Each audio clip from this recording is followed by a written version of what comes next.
We are going to start, Danny, with an ebbing root inline. Sure. And after that, we are going to check another ebbing root V, a couple of examples of outboard to stroke, and at the end, we are going to mention the 4-stroke outboard. That is pretty similar to the inboard. Correct. Very similar to it. All right, this is the inline.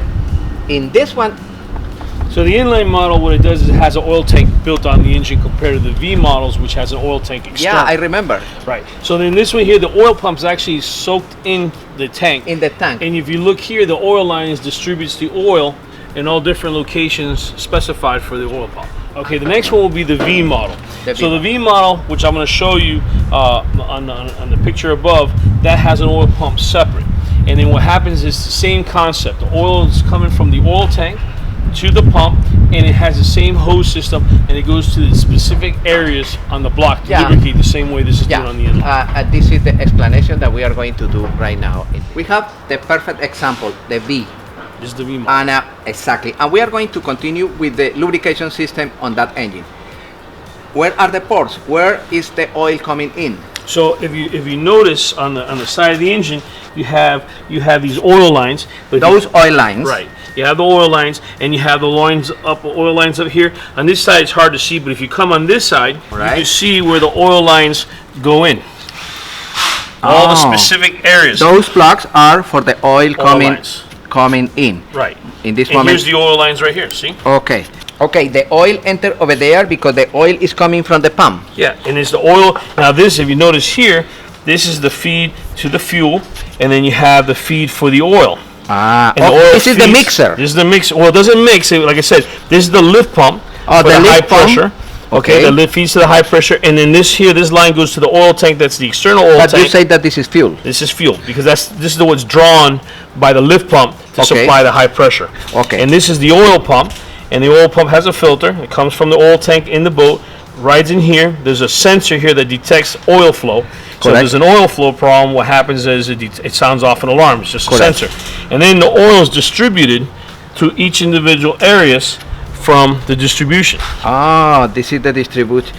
This is the crankshaft. Those are the rings of the crankshaft. Remember, the crankcase is pressurized, and we have those crankshaft rings. This is the piston with the problem. You remember? We are going to remove the crankshaft right now in order to analyze the seals.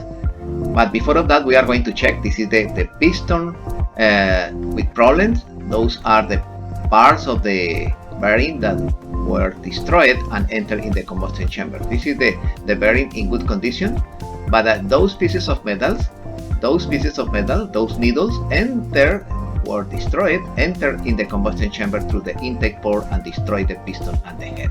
The rest of the crank pins are in good condition. Those are the bearings, needle bearings, bearings for high quality. Those bearings are lubricated directly. Alright, this is the bearing, axial and radial, dual function.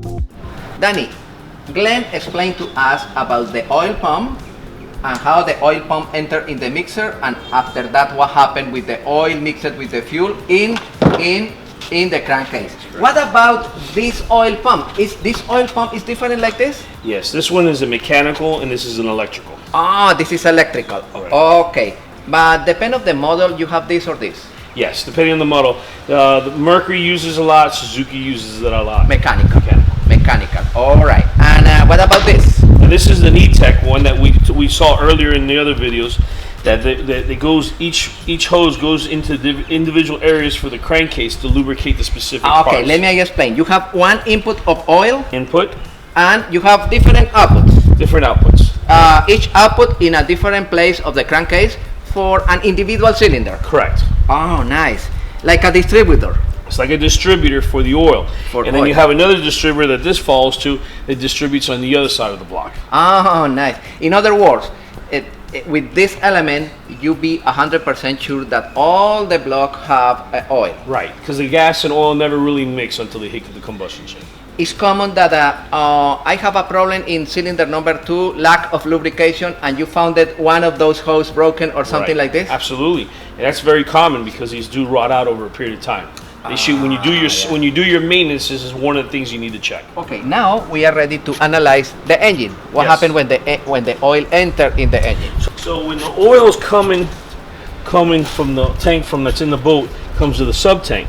This is the sub tank. And this is what gravity feeds the oil to the oil pump. To the oil pump. Okay. So if you notice, you have a sensor Uh-huh.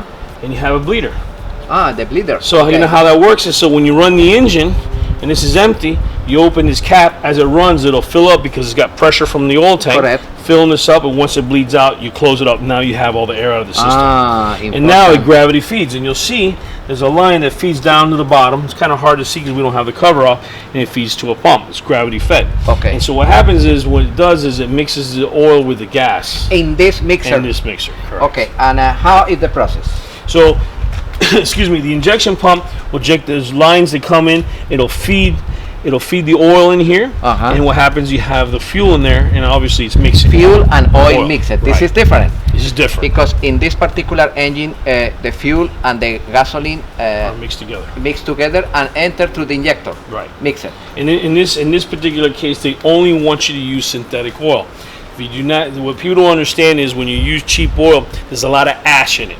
Yeah. Okay. Yeah. And ash creates carbon. Uh-huh. So that's why in this particular model you have to only use synthetic oil in this particular The engine. oil recommended for It's this. synthetic. And what about the oil in the other type of engine? It's not synthetic. You can use. I recommend synthetic, but you don't have to use synthetic. In this okay. particular case, you have to. Should be. These are one of the engines that's like $28, $30 a spark plug. Oh, really? expensive. What is the proportion? What is the ratio here? The ratio here, I would say, on the oil, according to the manufacturer specs, it depends on the model. I would say this one here, it'll be probably about 50% more oil efficient than a traditional two-stroke. Oh, that's Yeah, good. it's still better than with the alternative. You don't get that smoke. You'll get the smoke in the beginning, but you won't get the smoke like a traditional carburetor. Correct. What about Yamaha? The Yamaha, okay, with the Yamaha two-stroke carburetor, it's the same system. It has the oil pump, gear-driven oil pump, and it has a sub-tank. It has the main tank on the boat and the sub-tank, same principle as this, and it feeds the same way. Now, the HPDI actually looks like an air compressor like what we have here, but it's an oil pump. Yeah. And that's your oil pump. It's belt-driven. Oh, bad. The HPDI didn't last very long.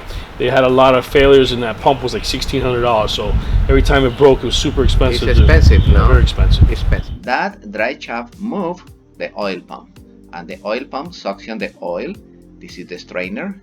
This is the oil strainer. Suction the oil from the oil pump. This is the plug where you drain the oil when you change the oil.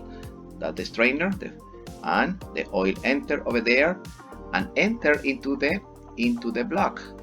Enter into the block and lubricate the bearings. Those are plain bearings. Remember, because this engine is 4-stroke, we don't have roller bearings. Normally you have plain bearings.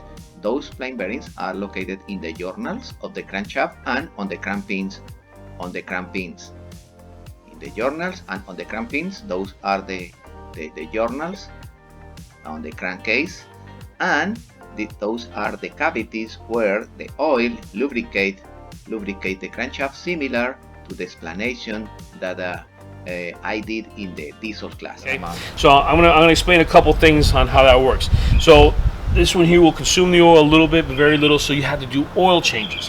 On a two-stroke, it burns the oil. Correct. It consumes That's the oil. different. It burns the oil. The 4-stroke use the oil to lubricate and burn a little. A little bit. In the combustion. Right.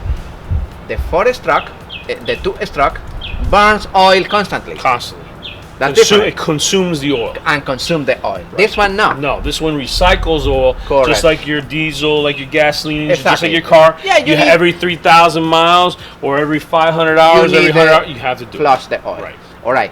In 2-stroke, you don't need flush the oil. You add it, Just add it, because you consume the oil. Consume the